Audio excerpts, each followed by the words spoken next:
I'm V, and today I want to talk all about Bitcoin. What is Bitcoin? Many people might have different responses, and many of those responses might end in tangents. Let's begin from the beginning and start with the basics. So let's dive in. Bitcoin is considered the first and most widely used cryptocurrency in the entire world.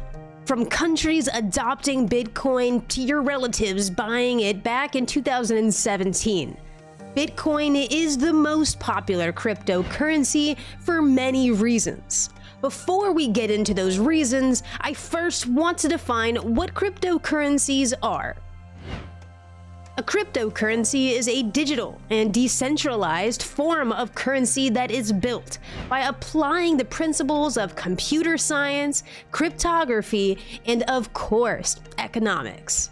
Decentralization refers to the transfer of control and decision-making powers from a centralized entity like a bank to a distributed network. When people talk about Bitcoin, they're often talking about two different things. Bitcoin with a capital B refers to the community, the software, and the general network, whereas Bitcoin with a lowercase b often refers to the specific units of currency itself. So, how did Bitcoin begin? I want to start with a quick history lesson. It all starts with a revolution of sorts. Bitcoin is a cultural revolution reportedly inspired by the cypherpunks movement of the late 80s. Cypherpunks assert their mission was to protect privacy by employing the use of cryptography. As we mentioned briefly before, cryptography relies on the use of code to protect communication. Bitcoin was the first technology to succeed by many standards as a cryptocurrency. Many believe Bitcoin began when Bitcoin creator and entity Satoshi Nakamoto authored the Bitcoin white paper. This was a 9-page research paper published in October of 2008, which shared the plans for a concise proposal for the structure and function of a peer-to-peer electronic currency. How does this peer-to-peer electronic currency actually work and function? Well, Bitcoin Network validates each transaction and stores the entire transaction history. This means that any movement of Bitcoins are meticulously tracked. The Bitcoin Network is a group of users communicating with each other as part of the Bitcoin protocol.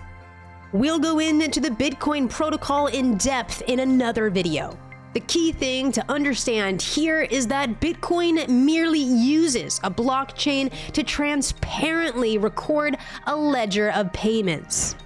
Blockchain technology was first outlined in 1991 by Stuart Haber and W. Scott Stornetta, two mathematicians who wanted to implement a system where document timestamps could not be tampered with. Public blockchains are intended to operate in a decentralized and distributed fashion, with participants staying honest through economic incentives as well as proper procedures. This network serves as a substitute for the central bank and must have certain properties in order for it to function correctly. Bitcoin is trying to create an open, accessible cryptocurrency that is not subject to centralization of third parties like banks.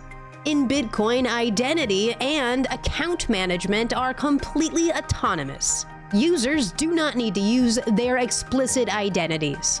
Instead, their identities are represented by addresses, which are random numbers and groupings of letters. These identities are disconnected from real identities, which provides an additional layer of privacy. When trying to create an open and accessible cryptocurrency not subject to centralization, there are some issues that can come up. First being that there are no central parties to ask for information from user accounts. Therefore, there are no central parties to ban or censor malicious users. As we see in the news, many vulnerabilities occur within this process that make it susceptible to hacks. Second, taking recourse against those malicious users is particularly difficult.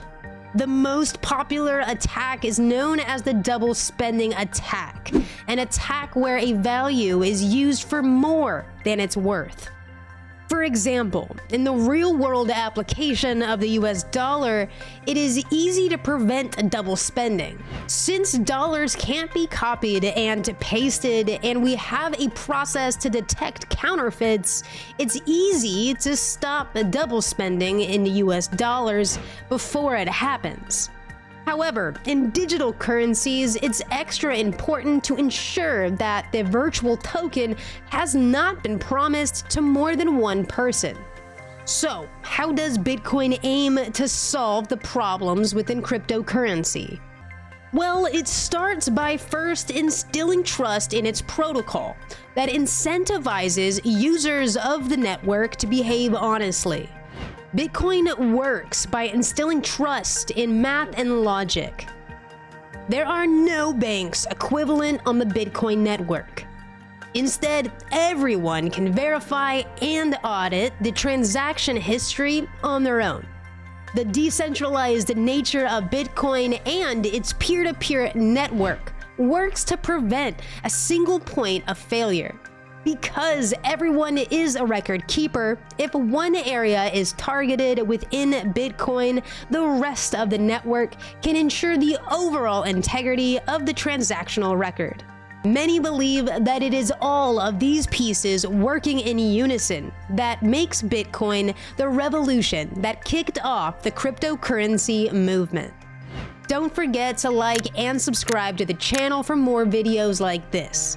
Check out pluto.fi today to get started practicing trading and investing before you take it to the live markets. That's right, Pluto just launched live trading, so get in all the practice you can now before you conquer the live markets. V out.